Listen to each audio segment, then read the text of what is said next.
এটা কিন্তু অনেক ভয়ানক একটা নাম। আজকে আপনাদের সাথে আলোচনা করব স্টুডেন্টদের জন্য জাপানের কোন জবগুলো সবচেয়ে বেস্ট এবং কোন জবগুলো থেকে বেশি আর্ন করতে পারবেন। জাপানে কিন্তু আপনাকে স্যালারিটা পার হাওয়ার দিয়ে থাকে। নরমালি জাপানে 3টা ক্যাটাগরির জব খুবই অ্যাভেলেবেল। এগুলোর মধ্যে সবচেয়ে বেশি যেটা সেটা হচ্ছে কনভিনিয়েন্স স্টোর, রেস্টুরেন্ট, ফ্যাক্টরি। এই কনভিনিয়েন্স স্টোরের আন্ডারে যে কোম্পানিগুলো আছে ফুল জাপানে আছে। আপনি যদি একটা জায়গায় জব করেন, আপনার যে এক্সপিরিয়েন্সটা হবে, আপনি চাইলে এই এক্সপিরিয়েন্সটা কিন্তু আবার জাপানের অন্য প্রান্তে গিয়ে ইউজ করতে পারবেন। এই কারণে স্টুডেন্টরা এই জবগুলো বেশি করে। কনভিনিয়েন্স স্টোরে আপনি প্রতি ঘন্টায় সিটি বেস ক্যালকুলেট করা হয়, বাট নরমালি যেটা সেটা হচ্ছে 1150 লাইক 1200 পর্যন্ত। জাপানের আরেকটা রুলস হচ্ছে আপনি যদি রাতে জব করেন আপনার নরমাল স্যালারি 25% বেড়ে যাবে। এখন আসি রেস্টুরেন্টে। রেস্টুরেন্টের ক্ষেত্রে আপনার পরিশ্রম বেশি দেওয়া লাগে, তাই এখানে কিন্তু আপনার স্যালারিটা একটু বেশি। 1100 থেকে শুরু করে 1400 হচ্ছে নরমাল রেঞ্জ। জাপানের ব্যস্ততম শহরগুলোতে কাজ করলে আপনি স্যালারি বেশি পাবেন, আর যদি গ্রাম সাইডে জব করেন সেটা যে কোনো কিছু হোক আপনার স্যালারিটা অনেক কম থাকবে। এখন আসি ফ্যাক্টরি সেক্টরে। এখানে অনেকগুলা ফ্যাক্টরি সিস্টেম থাকে, লাইক সবজি কাটা,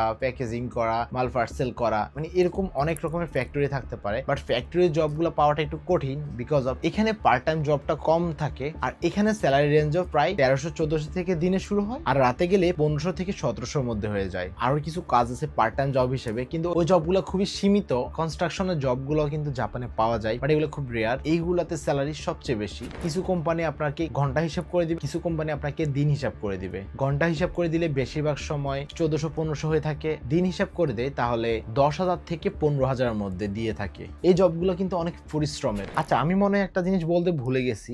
ইয়াস, মনে পড়ছে, ইয়ামাতো। এই শব্দটা শুনেন না এমন কেউ হয়তো নাই জাপানে যারা অবস্থান করতেছে। এটা হচ্ছে একটা কাইসা জব, মানে কোম্পানির জব, যেখানে অনেক বড় বড় পার্সেল থাকবে, যেগুলোকে আপনি হয়তো ট্রলির মাধ্যমে ইউজ করে গাড়িতে উঠাই দিতে হবে, অথবা এক জায়গা থেকে অন্য জায়গায় রাখতে হবে। মানে বিভিন্ন ক্যাটাগরি থাকে। এই জবটা অনেক হার্ড হয়। শুনলাম এক একটা কার্টুন ওজন 5-10 কেজি হয়ে থাকে, কম বেশ হয়ে থাকে, বাট বেশিরভাগ কার্টুনে অনেক ওজন হয়। তবে সেক্টর ওয়াইজ এখানে আপনার স্যালারি বেশি হলেও আপনার পরিশ্রম অনেক বেশি। জাপান আসার পর যাদের ভাষার দুর্বলতা আছে তারা এই জবগুলো করে থাকে। আপনি যদি জাপানে থাকেন কোন জব করতেছেন কমেন্ট করে জানান, আর আমার এই ভিডিওতে যদি কোনো মিস ইনফরমেশন থাকে তাহলে কমেন্ট করে জানান। ধন্যবাদ।